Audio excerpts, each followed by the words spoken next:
the release of the original Final Fantasy VII, Squaresoft's brand was one that you could immediately associate with Nintendo's. After their departure from Nintendo hardware, it would be over 20 years for a mainline Final Fantasy title, after FF6, would appear on the hardware in the form of the recent ports of Final Fantasy VII, 9, 10, and 12, along with numerous other spin-off titles, all for the Nintendo Switch at once. And can you blame them? The Nintendo Switch's sales are absolutely exploding right now, and honestly, in just my personal opinion, it's probably the best console that Nintendo has made since the Super Nintendo. So despite my disappointments with previous Nintendo hardware, the Wii U, I caved in and decided to buy one. Because of its growing demographic, especially in Japan, where the Switch has already overtaken the PlayStation 4 in sales there, due to the appeal of its portable nature, there's an increasing demand for the newest games to come to this platform. With Square Enix determined to bring their games to as many platforms as possible now,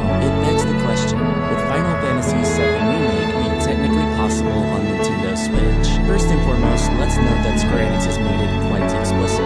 Final Fantasy VII Remake is a PlayStation 4 exclusive, at least for the time being. The game won't be available for any other platforms for at least 6 months to a year, so don't expect to play it on any other platform than PS4 when March 3rd, 2020 rolls around, or for quite some time after that. And even then, the most prime contenders are PC and Xbox One, in which porting them with Unreal Engine 4 is pretty easy. But with that said, I couldn't help but notice the amount of high-end games that normally were thought to be impossible somehow comes to the platform, such as The Witcher 3 and The Outer Worlds, which was recently announced for the Switch. It's brought up a lot of questions regarding what is and isn't possible on the system.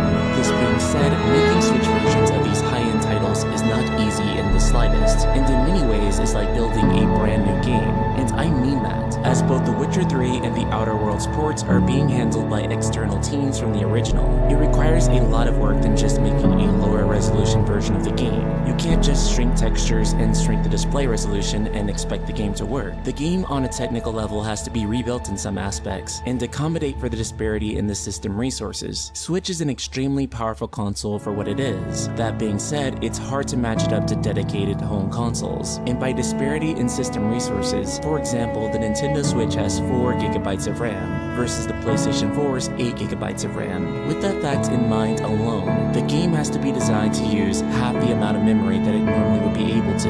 The Switch has a 4-core processor versus the 8-core processor found in the PS4 and Xbox One. And the game has to be designed to run on the game's tablet mode, where CPU and GPU are downclocked further. Because of this, games like The Witcher 3 run on the Switch at a resolution of 540p in tablet mode and 720p while docked. This is actually an extremely low resolution. In fact, it's the lowest resolution game on the platform. It barely even qualifies as HD. Even then, it's not the same version of the game either, as tremendous amounts of effort have to go into downsizing the fidelity of the game, downsizing all of its assets so that they run on the platform.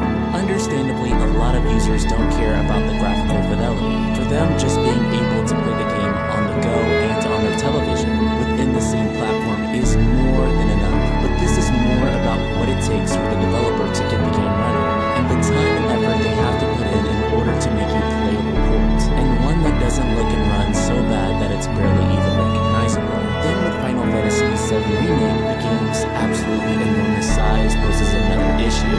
The game is coming out on 2 Blu-ray and Blu-ray discs, which hold 50 gigabytes each. At the time of its release, this will make it one of the biggest console games in terms of data size ever released, easily exceeding 100 gigabytes of data post-installation, and after various inevitable updates. Final Fantasy XV managed to do this even just being on 1 Blu-ray disc, having all the content from the game and its DLCs taking up about 90 gigabytes on my PlayStation 4 right now. The biggest Switch game card right now is 32 gigabytes, though there was talk of 64 gigabyte cards being manufactured. A lot of data is most likely the game's pre-rendered movie scenes, which are theoretically at 4K resolution, making them take up quite a bit of space. These at the very least could all be compressed, and considering the game would most likely run at 720p like The Witcher, they'd be able to save a tremendous amount of space. Textures would also have to be downscaled as well, and a significant amount of storage would be saved from it, thus making it easy for the game to fit on the 64 or possibly even the 32 GB gigabyte game card. When it comes to these ports, Square Enix has been very open to the idea of them, and has even directly investigated for themselves the feasibility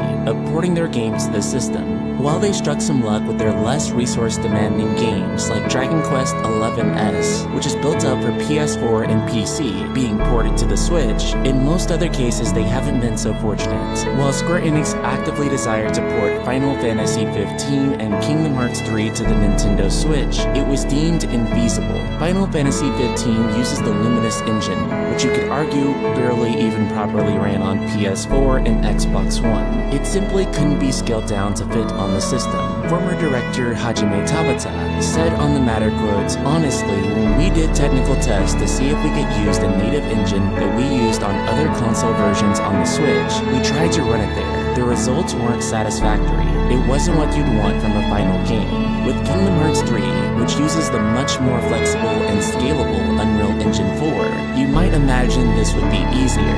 After all, we've seen many games using the engine become cross-platform between Switch and PS4, but after Square Enix and Nintendo began talks on bringing the game to the platform, it was deemed as not possible, with the reason being cited that the system lacked the power to run the game properly. And honestly, I believe it. Kingdom Hearts 3 is super demanding. Whenever you look at it, look at all these particles and effects that are happening on screen. There's always a crap ton of enemies. Even if you cut away at the game's graphical fidelity, you'd still have to do things like reduce the amount of enemies on screen, things such as the number of lighting and particle effects. And whenever you're doing that, you're not only designing the game from the ground up technically, you also have to make gameplay adjustments. For example, altering the number of enemies at any given point actually would change the balance of a fight.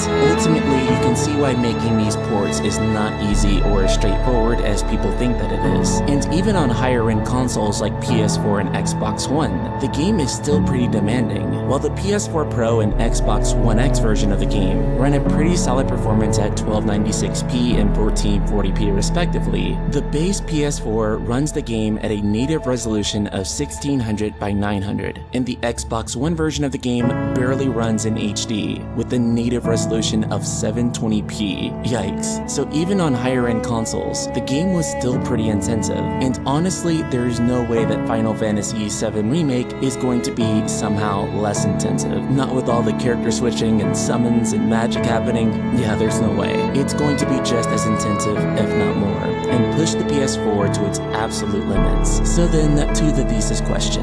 Is a Switch port of Final Fantasy VII Remake technically possible? Nothing is impossible, but it would take a large amount of reworking the game's assets, would likely be handled by an external company, and would come at a much later date than the PC and Xbox One versions, which are coming at a later date to begin with. Aside from some new features like the recent Switch ports and the ability to play the game in tablet mode, you'd just basically be looking at a graphically downgraded version of a game that's a year and a half old to 2 years after its initial release, that is likely to be full price or close to. Oh, and then with Final Fantasy VII Remake Game 2 being made for PlayStation 5, with all the difficulties of making a PS4 game work on the Switch, I couldn't even imagine trying to make a PS5 game work on it as well. So Ultima Weapons, with all that being said, would you still purchase a second copy of the game if it ever came to Nintendo Switch, just to play it on the go?